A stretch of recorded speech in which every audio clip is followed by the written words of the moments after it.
The koshas. According to yoga, you have 5 bodies. The 5 progressively subtler bodies that compose our personality are described in a yoga classic called the Taittiriya Upanishad. Human beings consist of a material body built from the food they eat.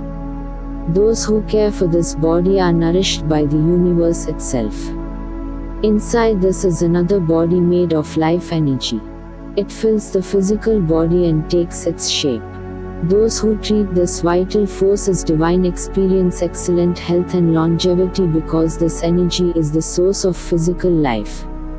Within the vital force is yet another body, this one made of thought energy. It fills the 2 denser bodies and has the same shape. Those who understand and control the mental body are no longer afflicted by fear. Deeper still lies another body comprised of intellect. It permeates the 3 denser bodies and assumes the same form. Those who establish their awareness here free themselves from unhealthy thoughts and actions, and develop the self-control necessary to achieve their goals. Hidden inside it is yet a subtler body, composed of pure joy. It pervades the other bodies and shares the same shape. It is experienced as happiness, delight, and bliss. These 5 bodies are called koshas, or sheaths, in Sanskrit, because each fits in the next like a sword in a scabbard.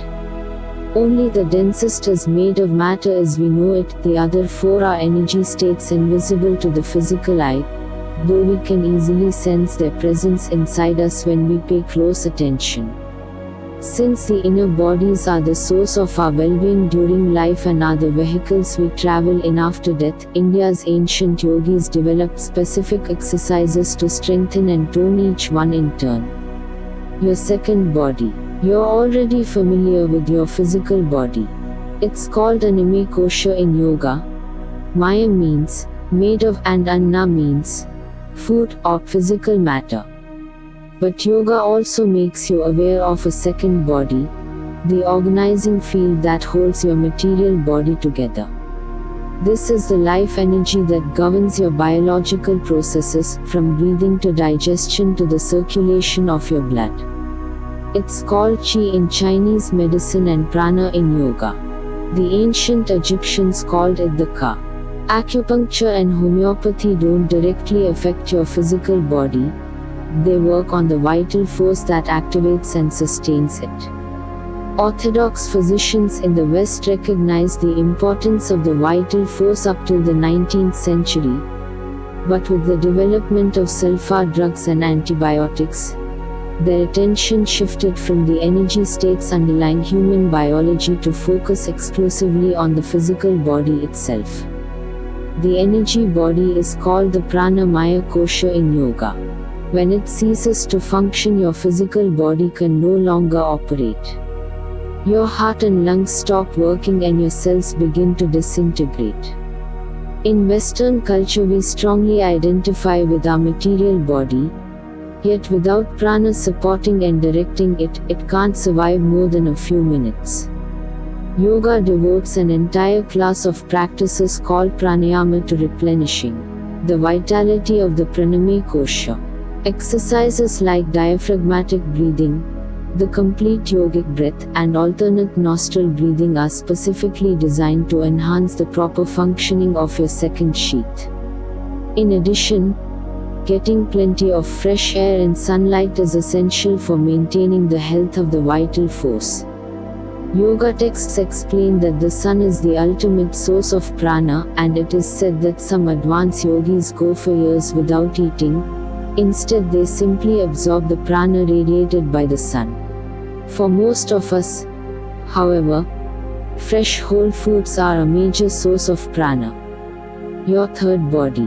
The third sheath or mental body is the apparatus responsible for our sensory and motor activities and our day-to-day awareness when we are functioning on automatic.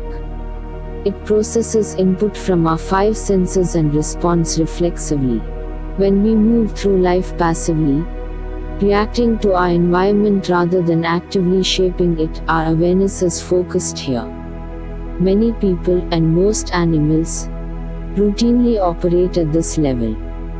This body is called Manomaya Kosha, which means body made of thought processes. In the West, we associate our routine mental state with the brain, but according to yoga, the entire nervous system, including the brain, merely mediates the activity of the Manomaya Kosha, expressing the commands of this higher energy state through the physical body. You get a clear sense of what the mental body is when you observe a patient in a coma. Their second sheath is still operating, so their heart continues to pump and their lungs expand and contract. But the person has no awareness of the external world and no ability to take action because the activity of the mental body has shut down. The Pranamaya Kosha operates from the moment of our first breath to our last, but the Manomaya Kosha shuts down temporarily on a daily basis, regenerating itself during the state of deep sleep. The health of the Manomaya Kosha is tremendously enhanced through the practice of mantra meditation. This soothes and balances this inner body and helps release knots of energy tied up in mental complexes and obsessive thoughts. Yogis who spend a great deal of time in meditation often have very little need for sleep, in part because their mental vehicles are functioning optimally, like a car that's just had a tune-up. The mental body feeds on the sense impressions we offer it. If we supply our third sheath with a continual stream of violent TV shows and video games, for example, it begins to crave increasingly aggressive forms of stimulation and may become more agitated and less sensitive to the suffering of others. If we stuff it with too much work or too much play, we may experience a form of mental indigestion, leaving us feeling harried or exhausted. A harmonious environment, interesting professional challenges, and fun and supportive relationships offer an ideal diet for the mind. A daily session of pratyahara or sensory withdrawal, leading into meditation, provides an excellent inner tune-up. Your fourth body, subtler still, is the Vijnanamaya Kosha. Vijnana means the power of judgment or discernment. It's often translated as intellect, but the real meaning is broader, encompassing all the functions of the higher mind, including conscience and will. It may be easier to understand the distinction between the third sheath or mental body and the fourth sheath or intellectual body by taking a look at those in whom the Vijnanamaya Kosha is underdeveloped.